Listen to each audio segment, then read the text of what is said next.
I can't remember the time when music hasn't been played. My mom says I sang myself to sleep in the crib before I could talk. One of my earliest memories as a child was walking into my grandmother's kitchen and she was listening to the radio. And there was a Beatles song playing, and it was Love Me Do. And I'd never heard harmonies the way that the Beatles do harmonies. And I walked up to the speaker and put my head against it the whole time. When it was done, I turned around and asked my grandma, I said, "Granny, what was that?" And she said, "Oh, that was the Beatles." And I said, "I like that." And I think ever since then I've been mad for music. One day I just really wanted a guitar. Like I went into the music store and I saw it and I was just like, I need this, I want this. And I really can't put my finger on what exactly made me want it, but I just did. I never wanted to sound like any girl. Maybe Janice, but I really wanted to be Robert Plant. I wanted to sing like that, you know. I can't keep it down any longer. We can't just go on any longer.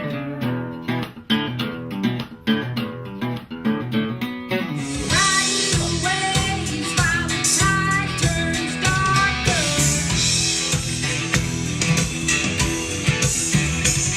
We came up four, and we spent a couple of months writing, and then recorded them just with our.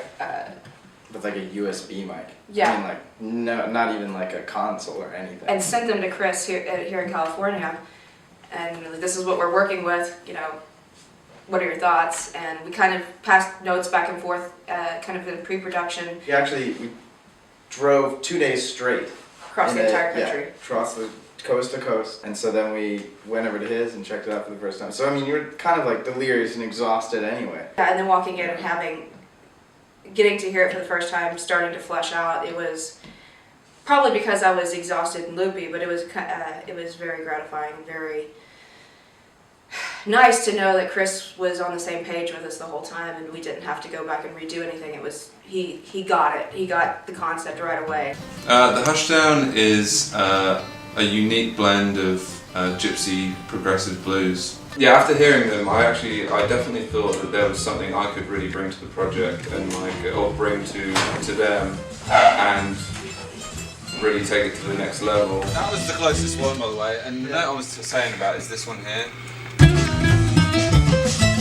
That is that phrase. Like before, you did it like on the beat. So that's what I think. I don't think I was really explaining it very well, but so. When I heard their acoustic, playing their acoustic performances, I could really hear the bigger picture, and that's, you know, what I wanted to bring to the project.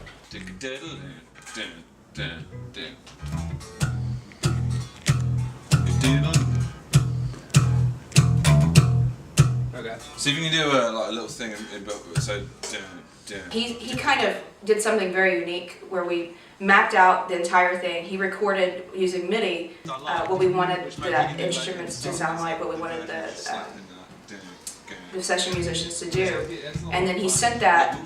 Basically, we recorded the whole album 3 different times, each time getting closer to the final project. But that was kind of our thing. We did our USB mic, and then we went in and recorded the whole thing at Chris's home studio, and then he sent those recordings to the various session musicians, and then we finally recorded it again at Bass Center.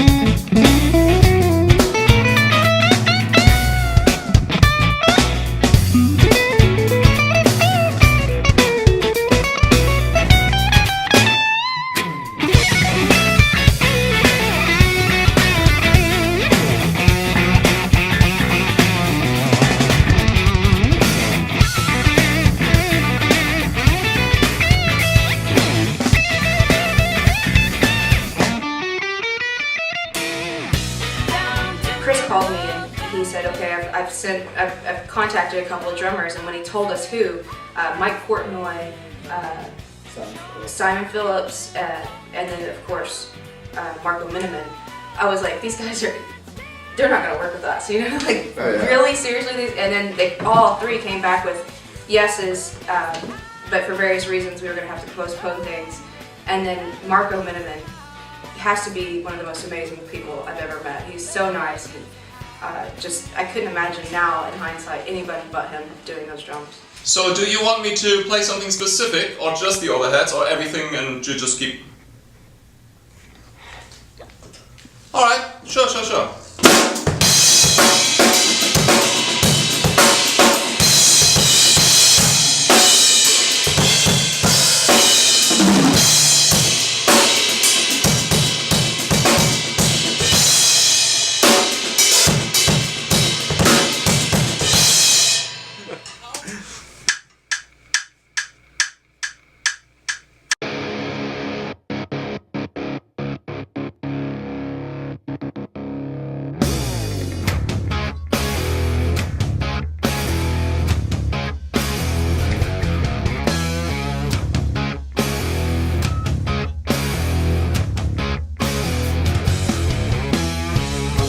Since your angel came tumbling down,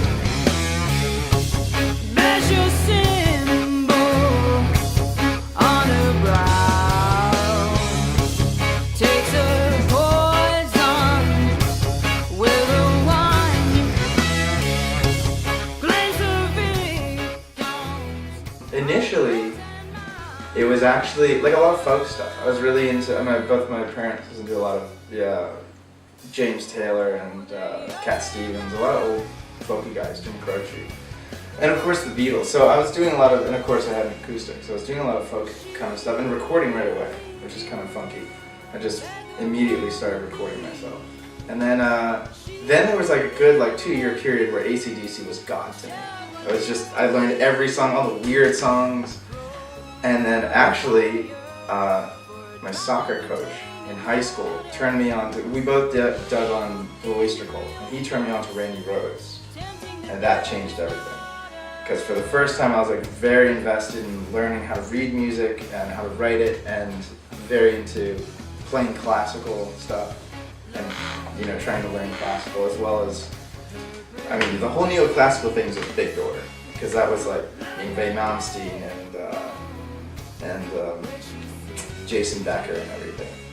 So that kind of opened the door to just different. And then from there, I kind of just started collecting music in a way. Because I really dig a lot of world stuff. So it's sort of all it's culminated into sort of a unique kind of style, I think. It's not a game that you could ever win, not a tale that has a happy end. Lovers fade and hell became too late.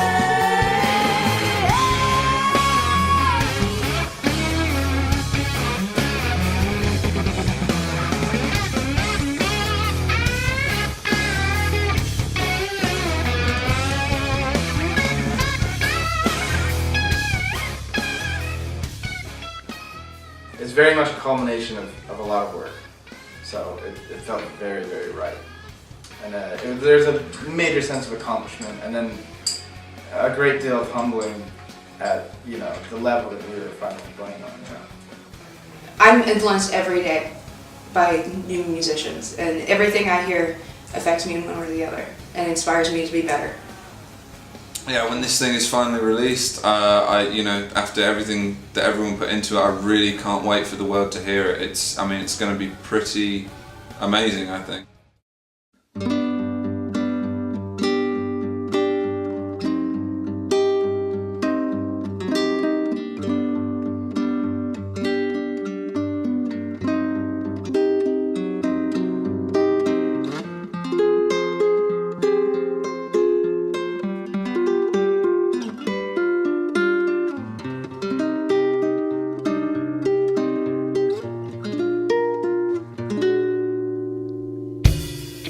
Sweet emotion, love me too.